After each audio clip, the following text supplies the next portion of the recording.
पुंडलिक वरदारी विठ्ठल श्री ज्ञानदेव तुकाराम तेषां सततयुक्तानां भजतां प्रीतिपूर्वकं ददामि बुद्धियोगं तं येन माम उपायन्ति ते. भगवद्गीतेच्या 10व्या अध्यायामधला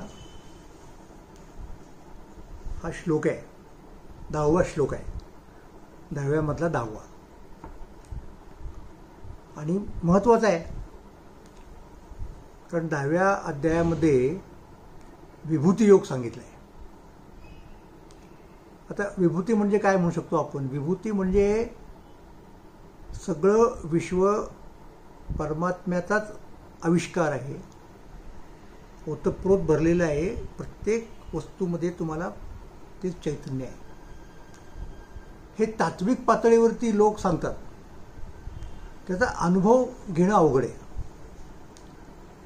तुकोबारायांनी एके ठिकाणी परमात्म्याला प्रार्थना केली की प्रगटले ज्ञान नारायण भूती ते. नारायण म्हणजे परमात्मा सगळ्या भूतमात्रांमध्ये आहे व्यापलेला. हे ज्ञान झालं. अनुभवाची घेऊ व्हावा विनंती देवा करुणी. पण त्या ज्ञानाचा अनुभव जोपर्यंत येत नाही तोपर्यंत ते पांडित्य आहे.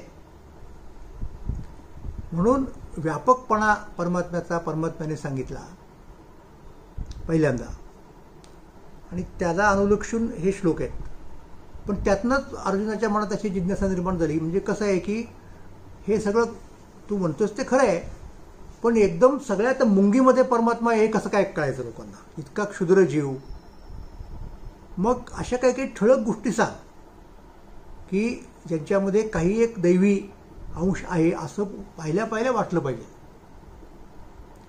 अशी विनंती अर्जुनाने केलेली आहे की जेणेकरून मग कळेल की सगळंच विश्व आहे. पण ही त्याची ठळक उदाहरणं 1, 2, 3, 4, 5 जी काय असतील ते कुठे कुठे बघता येईल मला परमेश्वराला. म्हणून तो विभूती योग आला. पण विभूती योगाच्या अगोदर काय सांगितलेलं आहे की व्यापकत्व सांगितलेलं आहे परमात्म्यानं. आणि काही महनीय हे अशा व्यापकाला भजणारे आहेत हेही सांगितलं. आणि मग त्यांच्यासाठी मी काय करतो हे सांगणारा हे श्लोक आहे. हा श्लोक आहे तेषां सततयुक्तानां भजतां प्रीतिपूर्वकम. असे जे सतत युक्त होऊन मला भजणारे प्रेमपूर्वक त्यांना मी बुद्धियोग देतो. असं थोडक्यात या श्लोकाचं 10व्या श्लोकाचं अर्थविवरण करता येईल. पण मग असा श्लोक पाहिल्यानंतर पहिल्यांदा आपण समजा वाचला, तसं मी आत्ता वाचून दाखवला. तेषां सततयुक्तानां म्हणजे केशाम, कोण ते भक्त आहेत. आधीच्या श्लोकांशी त्याचं अनुसंधान लागतं. मग ते पाहायला पाहिजे. त्यांचं वर्णन कसं केलं आहे तिथे अगोदरच्या श्लोकामध्ये ते पाहायला पाहिजे. असे अगोदर 2 श्लोक आहेत. हे जे लोक आहेत प्रेमपूर्वक भजणारे सतत युक्त असलेले असे, तर त्यांचं वर्णन पहिल्यांदा असं केलं की ते जे कोणी आहेत ते अहम सर्वस्य प्रभो मत्तः सर्वं प्रवर्तते इति मत्वा भजन्ते माम बुधा भाव समन्विताः. असे ते आहेत की मी सगळ्यांचा आदी आहे, माझ्यातून सर्व निर्माण झालेलं आहे, म्हणजे भगवंत सांगता येते असं समजून ते भावपूर्वक बसतात. तिथे भाव शब्द आहे, तिथे प्रीती शब्द आहे. आपल्याकडे संतांनी प्रेमभाव असा शब्द वापरला, म्हणजे 2 शब्द एकत्र केले. तर अहम सर्वस्य प्रभो मत्तः सर्वं प्रवर्तते इति मत्वा भजन्ते माम. मग ते काय म्हणतायत की कसे भक्त आहेत ते? अघवाची ठाई ते मी वाचवणी नाही विश्वी ये ऐसिया व्यापका माते मानुनी जे भजती भल तेथे परी साचोकारे उदिते प्रेम व्हावे. जिथे असतील तिथे जे दिसेल त्याला भजतात. थोडक्यात मुद्दा सांगायचं. नमन भक्तीचा उल्लेख पूर्वी आपण केलेला आहे. देशकाळ वर्तमान आघवे मदसी करून अभिन्न जैसा वायू होऊनी गगन गगनीच विचारे ऐसेनी जे निजज्ञानी खेळत सुखे त्रिभुवनी. ऐसे जे निजज्ञानी खेळत सुखे त्रिभुवनी जगद्रूपामनी साठवणी. असे तिन्ही जगात जणू काही ते खेळतात. म्हणजे ती क्रीडाच आहे त्यांची. त्यांचं वावरणं, त्यांचं इथं असणं हीच एक प्रकारची क्रीडा आहे. खेळत सुखे त्रिभुवनी. आणि पुढे वर्णन केलेलं आहे की आता काही लोक ही उभी मानत नाहीत, काही प्रतिमध्ये नसते, पण आपण मानतो. जे जे भेटे भूत ते ते माने जे भगवंत, हा भक्तियोग निश्चित जाणं माझा. हा भक्तियोग आहे हे या श्लोकामध्ये सांगितलं. आणि त्याच्या पुढचा श्लोक मच्चित्ता, हे कसे आहेत ते? अशा प्रकारे भजणारे, भावपूर्वक भजणारे बुधा म्हणजे बुद्ध आहेत ते, त्यांना ज्ञान झालेलं आहे. मच्चित्ता मद्गत प्राणा बोधयंत परस्परम कथयंतश्च माम नित्यम तुष्यंतीच रमंतीच, असे आहेत. आणि त्यांना हा बुद्धियोग देतो असं पुढे म्हटलं. मग आधी आता हे वर्णन केलं पाहिजे ना आपण परिपूर्ण. मच्चित्ता मद्गत प्राणा, चित्ते मीची झाले, मियाची प्राणे झाले, जीवो मरो विसरले, बोधाची या भुली, बोधयंत परस्परम, एकमेकांना बोध देतात. हे महत्वाचं आहे. हा बोध नावाची जी गोष्ट आहे ना ती फार महत्वाची आहे. येणे बोधे आम्ही असो सर्व काळ, करू हे निर्मळ हरी कथा, असो ऐसा कोठे आठवची नाही, देहीच विदेही भोगुदशा. कीर्तनामध्ये हा बोध दिला जातो. आणि ही जी मंडळी आहेत, या प्रकारचं ज्ञान असणारे, या प्रकारची श्रद्धा असणारे, हे एकमेकांना बोधित करतात. ते कसे आहेत? तर चित्ते मियाची झाले, ते चित्ताने मी झालेले आहेत. म्हणजे ज्याला आपणच परमात्मा आहोत, परमात्म्याचं रूप आहोत, आविष्कार आहोत, अहम ब्रह्मास्मी, हे त्यांना ठाऊक झाले. मियाची प्राणे झाले, ते तृप्त आहेत, त्यांचा प्राण तृप्त आहे. की मी नसेल तर तो प्राणही असणार नाही. तुझी ये चरणीचे तुटत अनुसंधान, जाईल माझा प्राण तत्क्षणीच, असं नामदेवरांनी म्हटलेलं आहे. जीवो मरो विसरले, हा बोध एकमेकांना देताना घेताना त्या बोधाचीच इतकी भूल पडलेली आहे की जगणं आणि मरणं विसरलेलं आहे. हे फार महत्वाचं आहे. जगणं आणि मरणं सुद्धा ते विसरलेले आहेत त्या बोधाच्या भुलीमध्ये. किती तो प्रभावी असला पाहिजे बोध. नकळे दिवस की राती, अखंड लागलीसे ज्योती, असो ऐसा कोठे आठवायची नाही म्हटलं ना आपण. दिवस आहे की रात्र आहे त्यांना कळत नाही. अखंड लागलीसे ज्योती, आनंद लहरीची गती, वर्णू मी किती या सुखा, तो हा बोध देताना घेताना निर्माण झालेला आहे. असा तो बोध आहे की जीवो मरो विसरले, बोधाची ये भुली, मग तया बोधाची नि माझे. त्या बोधामुळं जणू काही ते मत्त झालेले आहेत. बोधाची नि माझे, नाचती संवाद सुखाची भोजे. आता एकमेका घेपे दिजे बोधची वरे. एकमेकांना काय द्यायचं आणि एकमेकांच्याकडून काय घ्यायचं? तर बोध.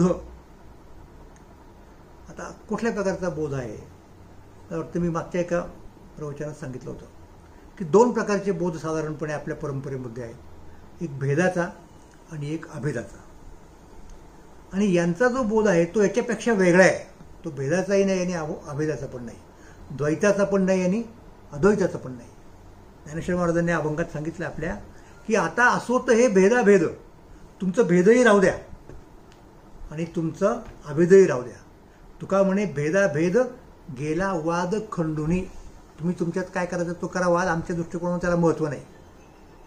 तर काय म्हणतायत ते माऊली? काय म्हणतायत की आता असो तरी भेदाभेद, आम्ही असो एका बोधे रे. हा तो बोध आहे. बाप रखुमादेवरू विठ्ठले, निवृत्ती मुनिराय प्रसादे रे. हा विठ्ठलाचा जो बोध आहे आम्हाला झालेला, त्या परमात्म्याच्या सर्वात्मकतेचा बोध आहे. आणि त्या सर्वात्मतेमध्ये आम्ही पण येतो ना. विश्वंभरे काय धरेले पुटी, आम्हीही शेवटी तेथे असो, तिथेच आहोत आम्ही. त्यामुळं ते आम्हाला माहिती आहे.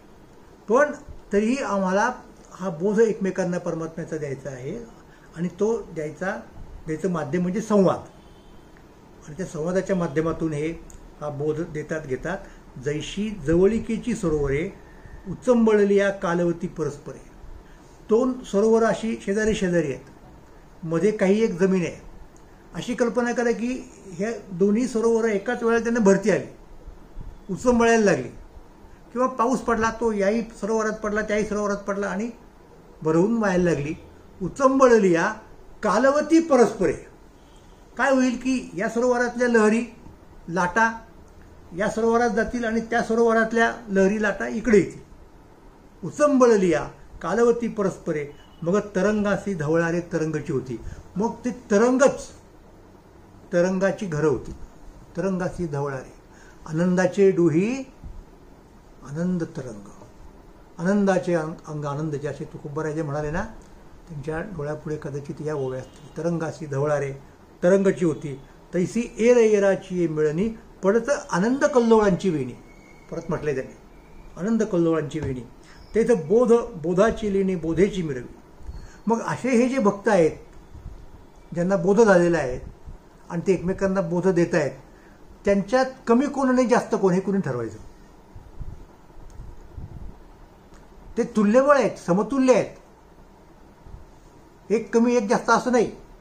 आणि ते ज्ञानेश्वर महाराज सांगतायत की जैसे सूर्य सूर्या ते ओवाळलेले. सूर्यानं सूर्याला ओवाळावं, की चंद्रे चंद्रम्या क्षेम दिदले. चंद्रानं चंद्राला आलिंगन द्यावं. ना तरी सरिसे निपाडे मिनले दोन्ही ओघ. दोन इकडनं एक ओघाला, इकडनं एक ओघाला, सारखेच आहेत ते, कमी जास्त नाही, आणि एकमेकांना मिळाले. तैसे प्रयाग होतं सामरस्याचे. जसं प्रयागामध्ये गंगा आणि यमुना यांचा संगम आहे, तसे या ठिकाणी जणू काही प्रयाग होतं सामरस्याचे. वरी ओसान तरत सात्विकाचे. ते संवाद चतुष्पथीचे गणेश झाले. बोधयंत परस्पर. त्याचं भाष्य करतात ज्ञानेश्वर महाराज. म्हणजे अगदी आपण जर तीर्थावळी पाहिली, मी सांगतोय तीर्थावळीबद्दल, की ज्ञानेश्वर महाराजांना असं वाटलं की नामदेवरायांच्या संगतीचं सुख घ्यावं, त्यांच्याकडनं भक्तीचं रहस्य ऐकावं, त्यांच्याकडनं ऐकावं. म्हणून त्यांना घेऊन तीर्थयात्रेला गेले. आणि मग तो जो संवाद आहे, ज्ञानेश्वर महाराज विचारतायत आणि नामदेवराय त्याला उत्तर देत आहेत. भक्ती म्हणजे काय हे विचारतायत ज्ञानेश्वर महाराज आणि नामदेवराय. मग आता त्या ठिकाणी असं आहे माहिती का, की या जे वर्णन आहे अशा प्रकारच्या भक्तांचं, सूर्य सूर्या ते ओवाळले, चंद्रे चंद्रम्या क्षेम दिले, सरिसेने पाडी मिनले दोन्ही ओघू. हे दोन कोण आपल्या माहितीतले ते ज्ञानोबराय आणि नामदेवराय आहेत. जेव्हा तुम्ही हे वाचाल, ह्या ओव्या जेव्हा वाचता तुम्ही, तेव्हा तुमच्या डोळ्यासमोर बरोबर ते चित्र उभं राहतं की कसं तीर्थावळीमध्ये, तीर्थयात्रेमध्ये नामदेवराय आणि ज्ञानेश्वर महाराज यांचा संवाद चालत असेल एकमेकांच्या बरोबर, कसं एकमेकांना ते मानत असतील, कसा एकमेकांचा ते आदर करत असतील. तेव्हा अशा प्रकारे हे एकमेकांना बोध देतात. पण त्यातली गंमत अशी आहे माहिती का, की ती गंमतच आहे खरं तर. हे दोघं जेव्हा एकमेकांना सांगत असतात तेव्हा इतरांनी ते ऐकू नये असं काही असतं का? अशा प्रकारची बंदी कधीच नसते, कुणीही जाऊ शकतं. म्हणून त्यांनी एकमेकांना सांगणं म्हणजे फक्त एकमेकांनाच सांगणं असं नाही, तर सगळ्या जगासाठी उपलब्ध आहे. म्हणून ज्ञानेश्वर महाराज अत्यंत मार्मिकपणे पुढे सांगतात पुढच्या ओळीमध्ये, पै गुरु शिष्यांची या एकांती जे अक्षरा एकाची वदंती, ते मेघाची परी त्रिजगती गरजती सैंग. गुरु शिष्य परंपरा आतापर्यंत चालत आली. एक शिष्य एक गुरु आहे, किंवा एक गुरु एक शिष्य. गुरुने शिष्य निवडायचा आपल्या आवडीचा आणि त्याला ज्ञान द्यायचं, एकांतात उपदेश करायचा, कुणी ऐकवायचं नाही दुसऱ्यांनी. आणि अशी ती अत्यंत संकुचित होत गेलेली परंपरा आहे. तर या परंपरेचं सार्वत्रिकीकरण केलेलं आहे ज्ञानेश्वर महाराजांनी, निवृत्तीनाथांनी. तोहा तो घेऊन आघवा कळी गिळत या जीवा. तो जो बोध आहे, बोधाचा हा संसारा झाला जो अमुते, ना आदिगुरु शंकरा लागून शिष्य परंपरा. बोधाचा हा संसारा झाला जो अमुते, तोहा तो घेऊन आघवा कळी गिळत या जीवा. सर्व प्रकारे धावा करी पावेगी, हे गहिनीनाथांनी निवृत्तीनाथांना सांगितलं. निवृत्तीनाथांनी ते मान्य केलं, निरूपणं केली भगवद्गीतेवरती आणि ज्ञानेश्वर महाराजांना सांगितलं की यातला आता ग्रंथरूप द्या. तो बोध आहे आणि त्याच बोधाचा या ठिकाणी उल्लेख होत आहे की मच्चित्ता मद्गत प्राणा बोधयंत परस्परम. मेघाची पर्यंत गुरु शिष्यामध्ये ती परंपरा मोडली. गहिनीनाथ, निवृत्तीनाथ, ज्ञानेश्वर महाराजांनी ती परंपरा मोडली आणि मग काय केलं त्यांनी, गुरु शिष्याची एकांती जे अक्षरा एकाची वदंती ते मेघाची परी त्रिजगती. मेघ म्हणजे ढग, पावसानं भरलेला, पाण्याने भरलेला ढग ज्याप्रमाणे गर्जना करतो आणि वर्षाव करतो, त्याप्रमाणे ते काय करायला लागले, तिन्ही लोकात सांगायला लागले. म्हणून हे जे माध्यम आहे कीर्तनाचं ते अशा प्रकारे युनिव्हर्सल सार्वत्रिक माध्यम आहे आणि ते यांनी उपदेशासाठी घेतलं. कारण आता एकाने दुसऱ्याला उपदेश करतात, दुसऱ्याने तिसऱ्याला करायचा, असा एकाला एक हे चालणार नाही. इथून पुढं तुकोबारायांनी स्पष्ट सांगितलं, मेघवृष्टीने करावा उपदेश, परी गुरुने न करावा शिष्य. ही परंपरा खरं तर तुकोबारायांनीच खंडित केली. हा म्हणजे आता आपण कुणी म्हणू शकतो की आम्ही तुकोबाराचे शिष्य आहोत, त्याला तुकोबारा काय नाही म्हणणार नाही. त्यांच्याकडे कुणी जरी गेलं तरी त्याच्यासाठी तो उपदेश खुलाच आहे. पण एरवी नाही, तरी गुरुने न करावा शिष्य म्हणून उपदेशी तुका मेघवृष्टीने ऐका. पर्जन्ये पडावे आपुल्या स्वभावे, आपुलाल्या दैवे पिके भूमी. पाऊस सगळीकडे पडतो, सुपीक जमिनीत जास्त पडतो, माळावरती पडत नाही असं आहे का? पाऊस सगळीकडे सारखा पडतो आणि कुठल्या भूमीनं किती पिकावं हे त्या भूमीच्या मगदुरावरती अवलंबून आहे. त्यामुळे हे सगळ्यांसाठी खुलं आहे. कुणी काय घ्यायचं आणि कुठे जायचं हा ज्याचा त्याचा प्रश्न आहे. म्हणून मेघाचे परी त्रिजगती गर्जती सैंग असं हे वर्णन जे आहे ते वारकरी कीर्तनाचंच वर्णन आहे. बोधयंत परस्परम. तैसी कमळकळिका झालेपणे, हृदयाच्या मकरंदा राखोनेने दे राया रंक पारणे आमोदाचे, तैसेची माते विश्वी कथित, कथितेनी तोषे कथू विसरत, मग तया विसरा माझी विरत अंगे जीवे, ऐसे प्रेमाची बहुवसपणे नाही राती दिवो जाणणे. इतकं त्यांच्या अंगामध्ये चित्तामध्ये परमात्माच्या विषयीचं प्रेम उदित झालेलं आहे की रात्र आहे की दिवस आहे. मग अशी मी ते तुम्हाला प्रमाण दिलं की नकळे दिवस की राती, अखंड लागली से ज्योती, आनंद लहरीची गती, वर्णू मी किती या सुखा. कोठे आहोत, दिवस आहे की रात्र आहे, असो ऐसा कोठे आठवतची नाही, देहीच विदेही भोगोदशा असं त्याचं वर्णन तुकोबारायांनी केलेलं आहे. असे जे कुणी आहेत ते म्हणजे या अगोदरच्या 2 श्लोकात वर्णन केलं ते, त्यांचं मी काय करतो, त्यांना मी काय देतो, तेषाम सत्ययुक्तानाम भजताम प्रीतिपूर्वकम ददामी बुद्धियोगम तम. त्यांना बुद्धियोग देतो. येन माम उपायंती ते. त्यामुळं ते ज्याच्या करवी माझ्यापर्यंत येऊ शकतात अशा प्रकारे. आता याची गंमत पावर का, ज्ञानेश्वर महाराजांच्या अर्थ लावण्याच्या पद्धतीची मौज आहे. शब्दशः अर्थ काय सांगतो या श्लोकाचा की त्यांना मी देतो ददामी बुद्धियोगम तम.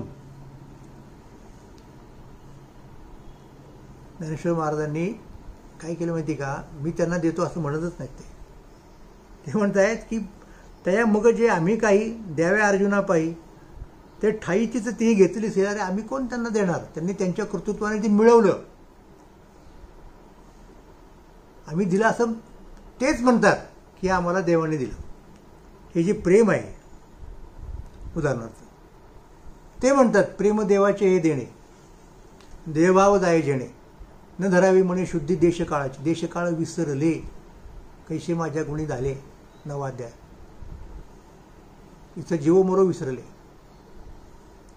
तर हे प्रेम जे आहे परमात्म्याचं ते त्यांनी खरं मिळवलेलं आहे, परंतु ते काय म्हणतात की ते देवाने दिलं म्हणून ते स्वतः म्हणतात. म्हणून तीही जे प्रेम धरिले तेचे आमुचे देणे उपाहिले, परी आम्ही देयावे हेही केले तीहीच म्हणून. आम्ही त्यांना प्रेम दिलं पण ते आम्ही दिलं असं ते म्हणतात. खरं तर ते त्यांनीच मिळवलेलं आहे. मग आता काय करायचं म्हणाले, हे वेगळंच आहे, हे मुळातल्या श्लोकातून निष्पन्न होत नाही त्याचं, कारण तो अर्थविस्तार म्हणजे म्हणत असतो की भगवद्गीतेचा अर्थविस्तार म्हणजे ज्ञानेश्वरी. म्हणजे स्वर सातच असतात ना, पण एखादा गवई आपल्या किंवा आपण राग म्हणूयात, सगळेच्या सगळे स्वर आले तर तो संपूर्ण राग होईल. त्यापेक्षा कमी जास्त आलं तर मग तो शाडव आवडव, मग ते कॉम्बिनेशन परम्युटेशन ते सगळे संगीतशास्त्रामध्ये येतं.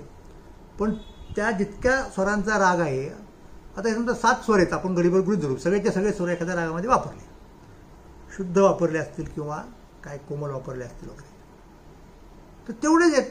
सारेगम पदनिसा साडेदम वगैरे असं झालं की संगीत, अजून काय पाहिजे. तसं होत नाही. तो गवई त्या रागाचा असा विस्तार करतो, बडा ख्याल.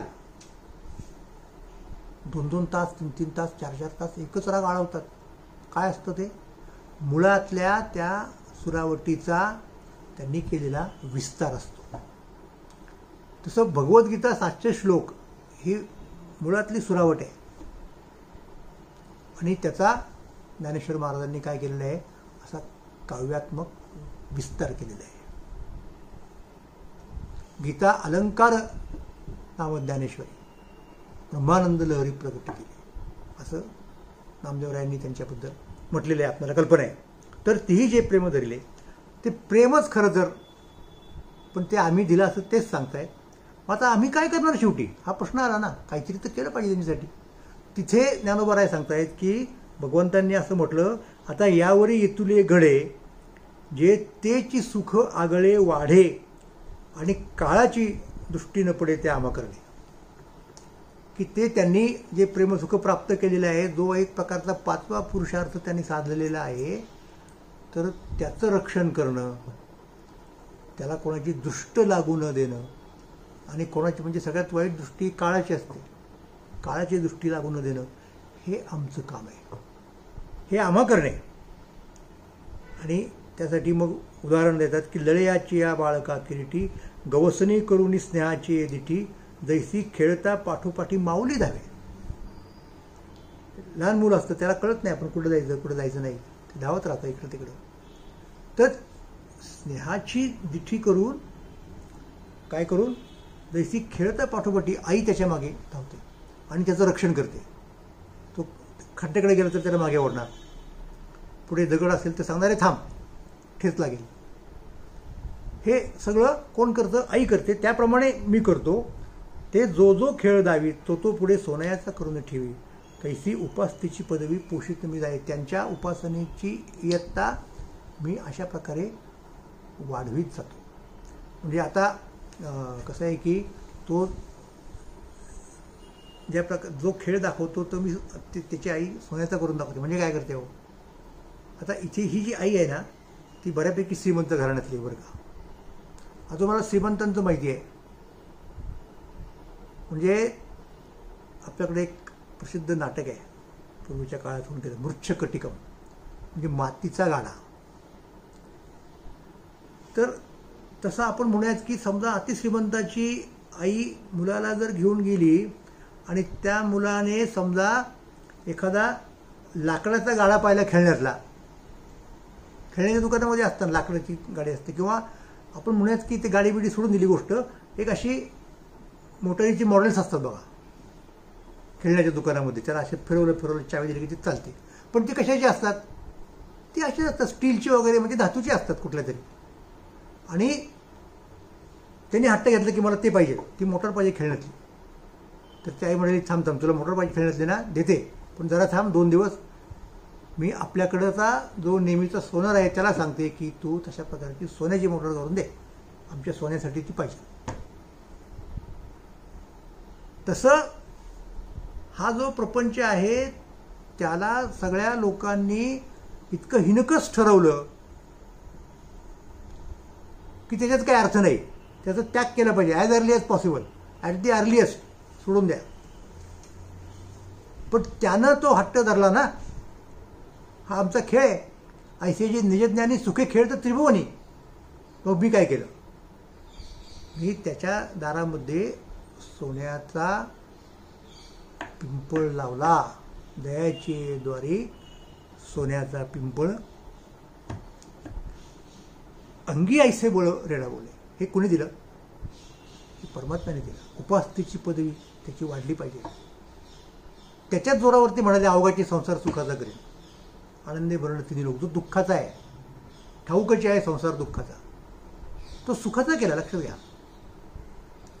हे जे शक्य झालं ते कोणामुळे शक्य झालं की खेळता पाठोपाठी माऊली धावे, ते जो जो खेळ दावे तो तो पुढे सोन्याचा करून ठेवी, तैसी उपासतीची पदवी पोषित मी जाये. तर त्यांनी निर्माण केलेलं जे प्रेम आहे ते असं त्याचं कारण सांगतात ना. ते काय सांगतात कारण माहिती आहे का? की पैगा भक्तासी माझे कोड, मज तया अनन्यगतीची चाड, काजे प्रेमळांचे साकळ आमुचिया घरी, आम्हाला देव भावाचा भुकेला हाची दुष्काळ तयाला. खूप प्रकारचे भक्त आहेत. अर्थार्थी जिज्ञासू. तर तसे भक्त चालणार नाहीत आम्हाला. प्रेमळांचे साकळ आमुचिया घरी.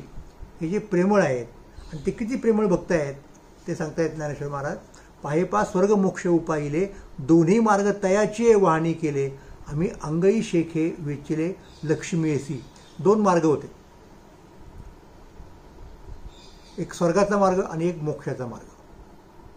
काही लोकांनी स्वर्गाचा मार्ग घेतला, मीमांसकांनी. यज्ञयाग करून पुण्य मिळवायचं आणि स्वर्गाला जायचं, परत यायचं जन्म घेऊन, परत तेच करायचं, परत त्या चक्रात गुरफटले. काही म्हणाले आम्हाला हे नको आहे, याच्या पलीकडे आम्ही जाऊ, यातनं सुटू मोक्ष. तर यांनी काय केलं? हे दोन्ही मार्ग तयाचे वाहणी केले. ज्यांना पाहिजेत त्यांनी घेऊ देत. आम्ही अंगाई शेखी वच्चिले, त्यांना देऊन टाकले आम्ही हे भोग आणि मोक्ष. परंतु म्हणजे ज्याला स्वर्ग पाहिजे त्याला स्वर्ग दिला भगवंत म्हणतात, मोक्ष पाहिजे त्याला मोक्ष दिला. परी आपण जे एक ते तैसेची सुख साजूक, ते सप्रेमळा लागी देखत ठेवले जातात. आम्ही काय केलं माहिती का? की ज्याच्यामध्ये कुठल्याही प्रकारे अहंता नाही, मीपणा नाही, असं जे साजूक सुख आहे, ते साजूक सुख या प्रेमळांच्यासाठी राखीव ठेवलं. ते ठेविले जतन सप्रेमळा लागी. तर अशा प्रकारे हे भक्त आहेत. हे एकमेकांना बोध देतात, तो बोध सार्वत्रिक करतात आणि भगवंतांच्या वरती त्यांचं इतकं प्रेम असतं की त्यांच्यासाठी परमात्मा हे प्रेम असं जतन करतो. हे साधारणपणे 3 श्लोकांमध्ये विषय ज्ञानेश्वर महाराजांनी मांडलेला आहे. पुंडलिक वरदा हरिविठ्ठल श्री ज्ञानदेव तुकाराम.